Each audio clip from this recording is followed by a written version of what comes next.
The Legend of Sleepy Hollow, Session 2, Unit 10, Lesson 5. Ichabod's fears were only terrors of the night. Daylight put an end to all his imaginings. He would have passed a pleasant life of it, too, if Katrina Van Tassel had not crossed his path. Katrina Van Tassel was a blooming lass of fresh 18. She was rosy-cheeked as one of her father's peaches, and known for her beauty as well as her father's wealth. Ichabod Crane yearned after the girl and her father's fat meadowlands. He dreamed of selling the rich fields and the orchards heavy with ruddy fruit. He would use the money to buy wild land to the west.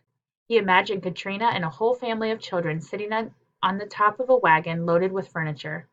He saw himself riding a beautiful horse with a colt at its heels, setting out for Kentucky, Tennessee, or who knows where.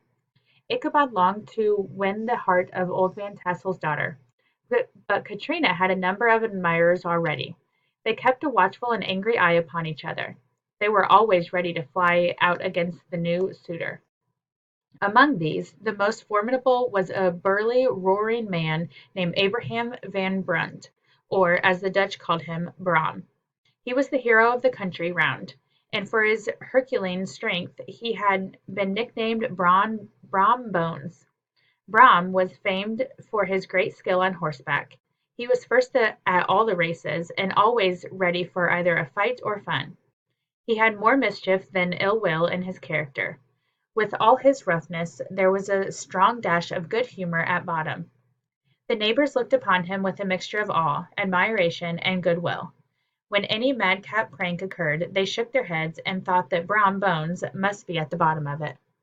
Sometimes Brom and his crew dashed past the farmhouses at midnight, whooping and hollowing.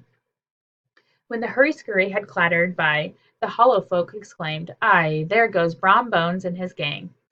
Brom had for some time courted the blooming Katrina.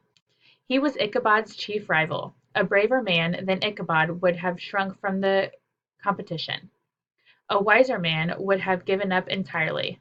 But Ichabod was both flexible and determined. He bent but never broke. Though he bowed beneath the slightest pressure, the moment it was away he carried his head as high as ever. Certain it is, when Ichabod Crane began courting Katrina, Brom's horse was no longer seen at the farmhouse in the evenings, and a deadly feud gradually arose between Brom Bones and the schoolmaster of Sleepy Hollow. Brom would have fought Ichabod for Katrina, like the knights of long ago, but Ichabod would not fight. So Brom Bones and his gang of rough riders played pranks on Ichabod. They broke into the schoolhouse at night. They stopped up the chimney and turned everything topsy-turvy. Brom even had a dog that he taught to whine in the most ridiculous manner. Then he introduced it to Katrina as a rival of Ichabod's, to give her singing lessons. Matters went on this way for some time.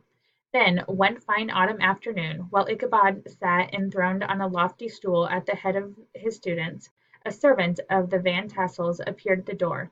He invited Ichabod to attend a merry-making or quilting frolic at their farmhouse that evening. Ichabod sent his students home early and closed up the schoolhouse. He spent at least an extra half-hour making himself look best. Since he wanted to look like a knight to Katrina, he also borrowed a horse from the farmer with whom he was staying. I must give some account of the looks of our hero and his steed. The animal he rode was an old broken-down plough-horse. He was gaunt and shaggy, with a thin neck and a head like a hammer. His rusty mane and tail were tangled and knotted with burrs.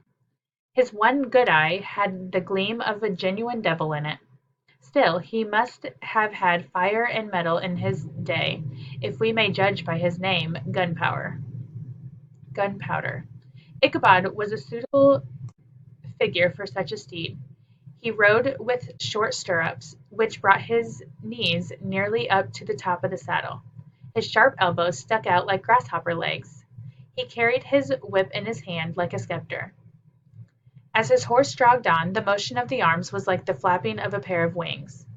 It was toward evening that Ichabod arrived at the home of Heer Van Tassel. There were old farmers in homespun coats and breeches, blue stockings, huge shoes, and magnificent pewter buckles.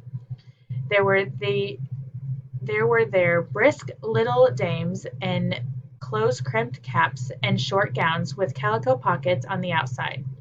Their beautiful daughters dressed the same, except where a straw hat or a fine ribbon dared the local fashion.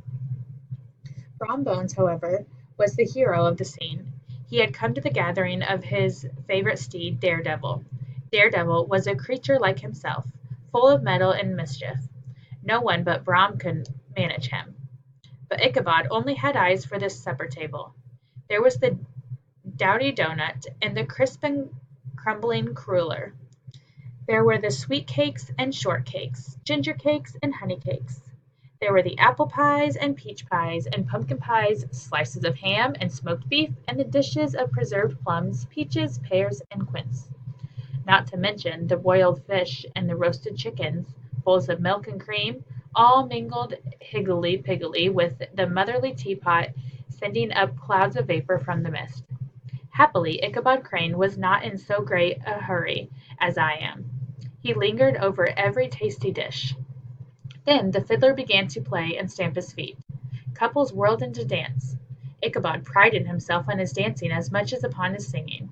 Not a limb, not a fibre on him was idle. To have seen his loosely hung frame in full motion, clattering around the room, you would have thought St. Vitus himself was dancing before you in person. Katrina, the lady of his heart, was his partner. She smiled at him graciously, but Brom Bones, sorely smitten with love and jealousy, sat brooding by himself in a corner. And that ends session 2.